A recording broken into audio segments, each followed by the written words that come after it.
Basic agriculture से जो question आपसे पूछे जाते हैं उनको यहाँ पर लिया गया है। तो एक शॉर्ट क्लास रहेगी आज की, तो इसे आप पूरा जरूर देख लें, जिससे कि यहाँ पर आपके जो भी क्वेश्चन कराए जाएंगे वो वीडियो के साथ ही आपको कवर हो जाएंगे। ठीक है, तो सबसे पहले अगर हम बात करना चाहे तो इसमें आपसे पूछा गया है कि राजस्थान राज्य में कितनी कृषि जलवायु क्षेत्र है। याद रखिएगा, ये क्वेश्चन आपको ऑलरेडी कई एग्जाम्स में पूछा गया है, काफी अच्छा क्वेश्चन है, तो आप सभी को पता होना चाहिए। ठीक है, तो इसमें आपसे क्या पूछा गया है कि राजस्थान राज्य में कितने कृषि जलवायु क्षेत्र है। 4 होते हैं, 6 होते हैं, 8 होते हैं, फिर 10 होते हैं। तो याद रखिएगा, अगर हम बात करते हैं राजस्थान, तो राजस्थान में कृषि जलवायु क्षेत्र कितने हैं, 10 है। लेकिन अगर आपसे पूछता है भारत में, तो भारत में याद रखिएगा कृषि जलवायु क्षेत्र कितने होते हैं, 15 होते हैं। दोबारा से देख लीजिए कि अगर आपसे पूछता है राजस्थान में कृषि जलवायु क्षेत्र, तो ये कितने होते हैं, याद रखिएगा 10 होते हैं, और भारत में कितने होते हैं, 15 होते हैं। ठीक है, दोनों को याद रखिएगा। नेक्स्ट क्वेश्चन की हम बात करेंगे, जिसमें आपसे पूछा गया है कि राजस्थान में मृदा की सबसे महत्वपूर्ण मिट्टी कौन सी है। मतलब सबसे ज्यादा जो मिट्टी पाई जाती है राजस्थान में, ये कौन सी पाई जाती है। तो ये तो आप सभी को पता होना चाहिए, इस क्वेश्चन की हम ऑलरेडी बात कर चुके हैं कल। तो सोच समझ के राइट आंसर दीजिएगा कि जो राजस्थान में है ये सबसे ज्यादा कौन सी मिट्टी पाई जाती है। जलोढ़ मृदा, रेगिस्तान मिट्टी, काली मिट्टी या फिर लाल मिट्टी। तो अब यहाँ पर याद रखिएगा, जो सबसे महत्वपूर्ण मिट्टी होती है राजस्थान में वो कौन सी होती है, रेगिस्तानी मिट्टी होती है। क्योंकि आपको कल एक पॉइंट बताया गया था कि राजस्थान की जो टोटल मृदा है ना, उसके 61% हिस्से पर, याद रखिएगा राजस्थान का जो टोटल मतलब ओवरऑल जो एरिया है उसके 61% एरिया पर क्या है, रेगिस्तानी मिट्टी है। क्या है, रेगिस्तानी मिट्टी है। तो इसका राइट आंसर क्या होगा, सेकेंड ऑप्शन। क्यों, क्योंकि याद रखिएगा जो सबसे ज्यादा जो मिट्टी पाई जाती है वो कौन सी होती है, रेगिस्तानी होती है। इसलिए याद रखिएगा, इसी पॉइंट के साथ साथ आप एक और पॉइंट यहाँ पर नोट कर सकते हो कि राजस्थान में वायु शरण ज्यादा होता है या फिर मृदा शरण, सॉरी कि राजस्थान में वायु शरण होता है जल शरण। ठीक है, अगर आपको ये क्वेश्चन पूछा जाए तो आप आसानी से बता सकते हो कि राजस्थान में जो सबसे ज्यादा होता है ये होता है याद रखिएगा वायु शरण। क्यों, क्योंकि यहाँ पर रेगिस्तानी मिट्टी पाई जाती है, और रेगिस्तान में याद रखिएगा क्या होगा, अगर तेज हवा चलेगी तो उससे क्या होगा, सोइल इरोजन होगा, मृदा अपरदन होगा। तो यहाँ पर याद रखिएगा जो सबसे ज्यादा होता है वो होता है वायु शरण। ठीक है, दोनों पॉइंट क्लियर होते हैं। फर्स्ट कि सबसे ज्यादा मिट्टी कौन सी पाई जाती है, रेगिस्तानी, कितनी पाई जाती है, 61%। और यहाँ पर सबसे ज्यादा कौन सा शरण होता है, वायु शरण होता है। ठीक है, क्वेश्चन क्लियर होते हैं। नेक्स्ट क्वेश्चन की हम बात करेंगे, जिसमें आपसे पूछा गया है कि देश में कुल भौगोलिक क्षेत्रफल, देश के कुल भौगोलिक क्षेत्रफल में राजस्थान का हिस्सा कितना है। मतलब अगर आपसे पूछा जाए कि जो भारत का जो ओवरऑल क्षेत्रफल है उसमें राजस्थान का कितने % हिस्सा है या कितना योगदान है, तो सबसे पहले हम ऑप्शन देख लेते हैं कि 6%, 8%, 10% या फिर 12%। तो ये भी ऑलरेडी हम आपको क्लियर करा चुके हैं कि याद रखिएगा भारत का जो क्षेत्रफल है उसमें राजस्थान का अगर हम हिस्सा ज्ञात करना चाहिए, ठीक है, तो याद रखिएगा जो भारत का जितना भी जो क्षेत्रफल है इसमें याद रखिएगा 10% हिस्सा या फिर 10.41% हिस्सा किसका होता है, याद रखिएगा राजस्थान का होता है भारत में। तो इसके अकॉर्डिंग हमारा राइट आंसर क्या होगा, याद रखिएगा थर्ड ऑप्शन। कितना हिस्सा होता है भारत का जो भी संपूर्ण क्षेत्रफल होता है उसमें ये होता है 10.41% होता है। ठीक है, नेक्स्ट क्वेश्चन की हम बात करेंगे, जिसमें आपसे पूछा गया है कि राजस्थान में सस्य सघनता लगभग कितनी होती है। क्या यहाँ पर आपसे पूछा गया कि राजस्थान में जो क्रॉप इंटेंसिटी होती है, क्या क्रॉप इंटेंसिटी होती है कितनी होती है। अब यहाँ पर याद रखिएगा इंटेंसिटी के बारे में आपसे पूछा गया है, तो इंटेंसिटी आपको यहाँ पर क्या याद रखनी है, इंटेंसिटी। तो इंटेंसिटी याद रखिएगा ये होती है 128 से 130, मतलब 128 से 130% होती है। अगर आपसे पूछा जाए राजस्थान के लिए, तो राजस्थान में जो याद रखिएगा जो सस्य सघनता होती है ये कितनी होती है, 128 से 130% होती है। लेकिन अगर आपसे यहाँ पर ये क्वेश्चन पूछा जाता है कि भारत में जो सस्य सघनता है, भारत में जो क्रॉपिंग इंटेंसिटी है ये कितनी होती है, तो भारत में याद रखिएगा आपको 10 ऐड कर देने हैं, मतलब 138 से 40 होती है। क्या याद रखना है कि अगर आपसे पूछता है भारत की सस्य सघनता कितनी होती है, तो होती है याद रखिए 138 से 140 के मध्य। और अगर आपसे पूछता है राजस्थान के लिए, तो राजस्थान के लिए जो सस्य सघनता होती है वो होती है 128 से 130 के मध्य।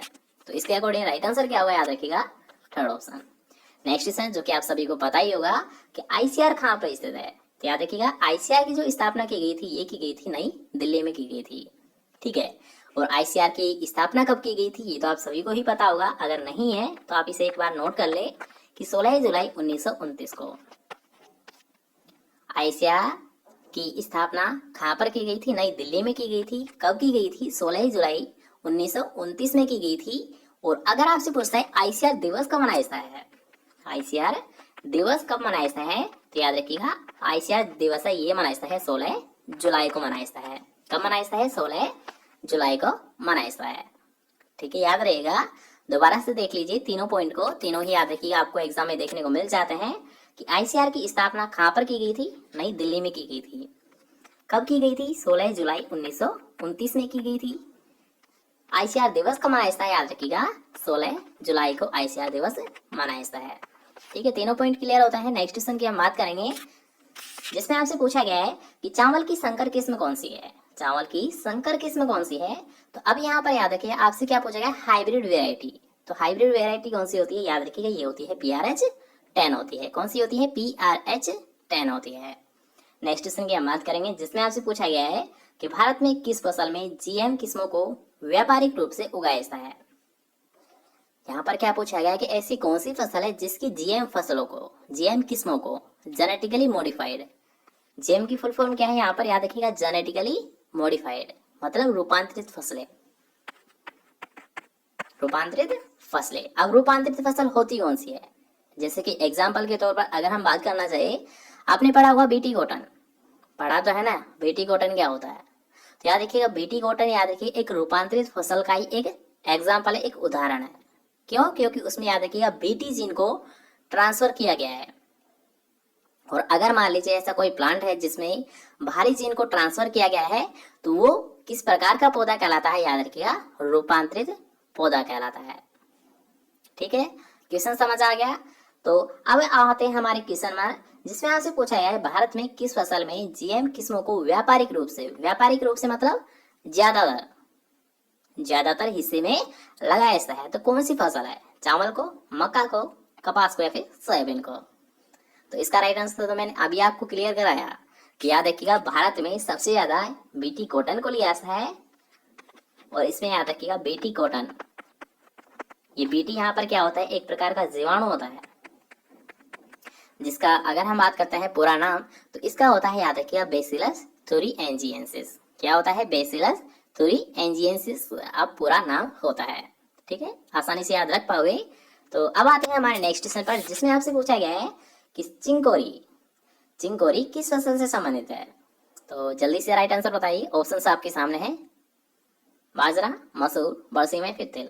आपको क्या लगता है कि जो चिकोरी है या फिर चिंकोरी है ये किससे संबंधित है। सबसे पहले आपको यहाँ पर मैं आपको बता देता हूँ कि जो चिंकोरी है ये एक प्रकार का वीड है, एक प्रकार का खरपतवार है। ठीक है, आपने पढ़ा होगा जो प्लांट पैरासाइटिक वीड होते हैं, प्लांट पैरासाइटिक वीड होता है उनमें भी आपने पढ़ा होगा। या फिर आप ऐसे मान सकते हो कि चिंकोरी या कासनी। अब तो बता दीजिए कि चिंकोरी को कासनी बोलते हैं और कासनी किस में लगता है, बाजरा में लगता है, मसूर में लगता है, बरसीम में लगता है, फिर तिल में लगता है। तो याद रखिएगा जो कासनी है ये लगता है बरसीम में, मतलब ये जो राइट आंसर रहेगा थर्ड ऑप्शन, कासनी किसका खरपतवार होता है, बरसीम का खरपतवार होता है। नेक्स्ट क्वेश्चन की हम बात करेंगे जिसमें आपसे पूछा गया है कि उत्पादन की दृष्टि से भारत की सबसे महत्वपूर्ण तिलहनी फसल कौन सी है। तो याद रखिएगा उत्पादन की दृष्टि से अगर हम देखना चाहे कि क्या भारत की सबसे महत्वपूर्ण दलहनी फसल कौन सी होती है, तो वो कौन सी होती है, याद रखिएगा वो होती है सोयाबीन होती है। कौन सी होती है, सबसे पहले याद रखिए क्वेश्चन को ध्यान से समझिए कि भारत की पूछा गया है। अगर यहाँ पर आपको राजस्थान की पूछा था तो राजस्थान का याद रखिएगा सरसों होता, लेकिन भारत की सबसे महत्वपूर्ण तिलहनी फसल कौन सी होती है, वो होती है याद रखिएगा सोयाबीन होती है।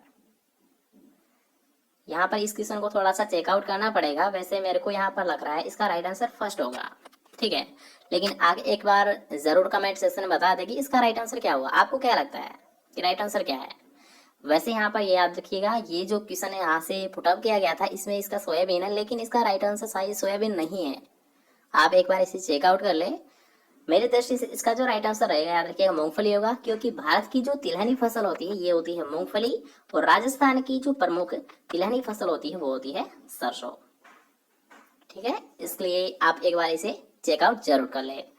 जब तक हम नेक्स्ट क्वेश्चन की बात करेंगे कि पादपों को कितने आवश्यक पोषक तत्वों की आवश्यकता होती है, तो याद रखिएगा पादपों को कितने आवश्यक पोषक तत्व है। तो याद रखिएगा सबसे पहले तो इनको 16 पोषक तत्वों की आवश्यकता थी, लेकिन एक 17वां पोषक तत्व और खोजा गया है, निकिल।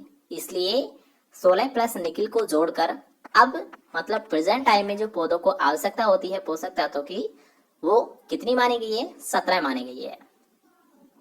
अगर आपसे पूछा है, याद रखिएगा वर्तमान में मतलब अब जो आपकी रिसेंटली जो भी एग्जाम्स होती है या फिर कोई सी भी एग्जाम होगी, तो उनमें याद रखिए आपका राइट आंसर क्या माना जाएगा, 17। क्यों? क्योंकि याद रखिएगा 16 पहले पोषक तत्व थे, निकिल को 17 पोषक तत्व खोजा गया है, इसलिए याद रखिएगा निकिल प्लस 16 जुड़कर 17 पोषक तत्व पौधों के लिए आवश्यक माने गए हैं। ठीक है, याद रख पाओगे। नेक्स्ट क्वेश्चन की हम बात करेंगे जो कि आज का हमारा लास्ट क्वेश्चन है कि अमोनियम सल्फेट में सल्फर की मात्रा कितनी होती है। अमोनियम सल्फेट में सल्फर की मात्रा कितनी होती है, 18%, 22%, 20% या फिर 24%। तो इसे हम डायरेक्ट क्लियर कर लेते हैं कि अमोनियम सल्फेट में जो सल्फर की मात्रा होती है ये कितनी होती है, याद रखिएगा ये होती है 24% होती है। कितनी होती है, 24% होती है। ठीक है, तो आज की बस यहाँ पर एक शॉर्ट क्लास थी, तो आज की क्लास को बस यहीं पर विराम देते हैं। हम मिलते हैं फिर से नेक्स्ट क्लास के साथ, जब तक के लिए जय हिंद, जय बाय, टेक केयर।